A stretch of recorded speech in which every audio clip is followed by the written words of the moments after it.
সকালবেলা 6টা বাজে ঘুমের থেকে উঠে গোসল করে তারপর আমরা কাজে যাই। এমনও দিন আছে আমরা সকালবেলা নাস্তাও করি না। রাতের 8টার পরে আসি কাজ থেকে, আইসা যে খানা খামো ওই শক্তিটাও থাকে না, সেখানে আমাদেরকে রান্না করে তারপর খাইতে হয়। আমাদের কোনো ছুটি নাই। একদিন আমরা ছুটি পাই, ওই দিন আমরা ঘর গোছাইতে, কাপড় ধুইতে, এটা সেটা করতে করতে চলে যায়। কাপড় ধোয়ার জন্য যে মানুষ রাখলে তো টাকা যাবে, বেতন দিতে হবে ওদের। ওই টাকাটা বাসায় আপনাদেরকে পাঠাই, তারপর ওইটা দিয়ে আপনারা ফুটা দিবেন। আর এই যে ইস্ত্রি করা, এই যে ভাজালা কাপড় বেড়া ঘুরেন, আর এই যে কাপড় আমরা কাপড় পরতে পারি না ওইখানে। এই যে এখানে দেখেন না ভালো ভালো কাপড় পরে ঘুরতেছি, এটা খালি আব্বা আম্মা আত্মীয় স্বজন দেখে ভাবে যে অনেক সুখে আছে। ওখানে তো জামা কাপড় পরার টাইমই পাই না আমরা।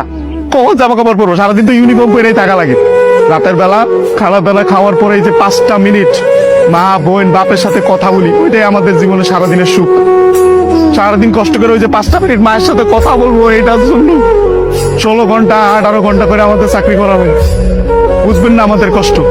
আমরা হয়েছে পৃথিবীর সবচেয়ে বড় মৃত্যু, কারণ আমরা উঠতে উঠতে মিথ্যা কথা বলি। মা যত জিজ্ঞেস করে বাবা খাইছ না, বলি খাইছি।